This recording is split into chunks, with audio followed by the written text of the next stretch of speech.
从去年下半年至今，全球汽车厂商芯片短缺的问题不断加剧。而近日，美国德克萨斯州的连日暴雪，更是让本已吃紧的全球芯片产业雪上加霜。事实上，不仅汽车业，芯片紧缺的问题也延伸至其他材料和零部件供应，包括手机、电脑和游戏机等。那么，造成芯片短缺的根源在哪里？对全球经济有何影响？来看报道。美国德克萨斯州连日来的暴雪天气，导致当地电力供应系统失灵，影响也波及到了工业生产。位于德州奥斯汀附近的多家芯片工厂被曝已经停产。有外媒报道，受影响的包括三星电子、恩智浦和英飞凌在当地的生产工厂。就在上周，日本福岛附近海域发生7.3级地震，导致全球车载芯片市场份额排名第3位的日本瑞萨电子一度暂停一家主力工厂的生产线。天灾加剧了本就处于失衡状态的全球芯片供应。日本经济新闻近日提到，全球半导体短缺变得严重，开端是美国政府对中国大陆企业的所谓制裁，代工企业中芯国际等成为所谓制裁目标，订单集中涌向台湾企业。再加上全球汽车半导体等各行业的需求快速复苏，供应短缺迹象加强。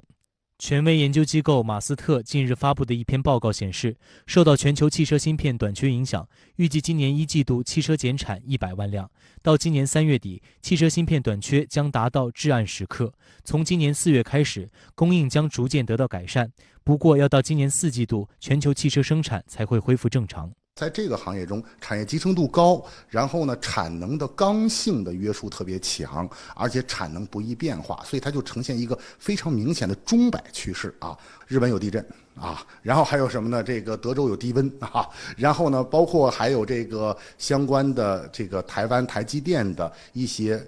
受到非自然因素影响，比如说华为的订单消失了。这是他自己也不能控制的，这是由于上一届的美国特朗普政府的蛮横的一个所谓的一个长臂管辖，所以导致整个这条产业链大家都调低了预期，产能受限，所以导致今天从汽车电子开始到影响到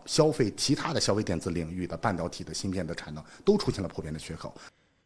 被打乱节奏的不仅是芯片的供给端，需求侧也有不小的影响。日本经济新闻周五报道称，受到美国制裁的中国华为，2021年的智能手机产量计划降至2020年一半以下。作为一度坐上全球手机出货量头把交椅的品牌，华为对芯片需求的消失，原本应该释放出大量相关产能。但出乎业界预料的是，由于种种因素叠加影响，全球芯片供需矛盾反而进一步加大。从汽车领域开始，手机、电脑、游戏机等多个行业相继出现缺芯难题，这一影响也扩大到了消费端。有报道称，因为特定部件得不到供应，某些型号的苹果手机销售受到影响。另外，有消息人士透露，索尼新款游戏机 PS5 和微软最新的 Xbox 都出现了芯片短缺问题。对这场正在酝酿中的危机，越来越多的知名芯片制造商表达了担忧。我们都知道，这个芯片是从晶圆上切出来的啊，8英寸和12英寸晶圆是主流啊。一般来说，8英寸的晶圆主要服务于汽车电子领域，很多厂商选择用8英寸的晶圆去做很多的这个用途啊，来切割很多领域需要的芯片的产品。那么也就是说，势必就对汽车电子的需求产生了一个挤出效应。而这种产能缺口对于这个上游企业来说，它在力所能及的范围内会优化调配自己的产能。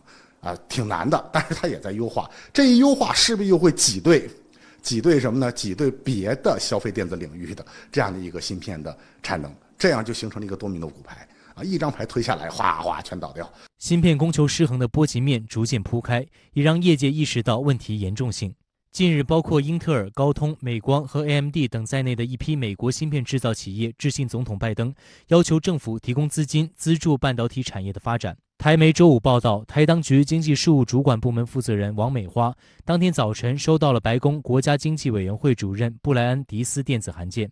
迪斯希望台湾协助解决芯片严重短缺，殃及美国汽车厂被迫停工减产的窘境。针对全球车用芯片短缺问题，台湾芯片制造巨头台积电表示，正在重新调配产能供给。台积电在过年期间也因全球半导体产能紧张持续赶工，已在产在线的车用芯片会加速生产，不过生产需要时间，不可能一蹴而就。我们有时候戏称为半导体产业，实际上就是计划经济产业。基本上，如果说在1年或1年半之前12个月到18个月之前定好的产能规划和生产计划，基本不会再变了。好，相关话题继续来连线特约评论员吴卫。吴先生你好。全球这一轮芯片荒因何而起，又是如何影响上游产业的呢？是的，佟迪，这一轮芯片荒其实早在去年就已现出端倪。现在的局面是，芯片产能不足的问题已经波及到了半导体产业的上游，甚至导致了这个工业消费品的生产都出现了问题。最直观的体现呢，就是汽车产业，还有手机、游戏机这类电子消费品产能不足。说的通俗一些，导致这一场芯片荒的原因是全球半导体产业链发生了一次宕机。造成产业链系统宕机的原因是复杂的。一方面，由于这个新冠疫情厂商对全球市场的这个需求端抱持了悲观预期，在排产规划上相对保守。另一方面，偶发的自然灾害导致一些国家的芯片企业生产计划紊乱。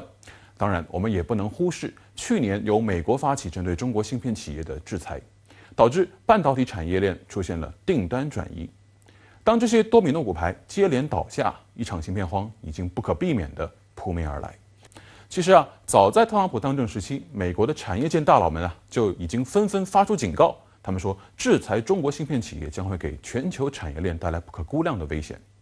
但特朗普当局根本听不进去，而是一意孤行地扣动了制裁扳机。现在到了拜登上台了，子弹打了回来，美国的许多制造产业正在品尝苦果。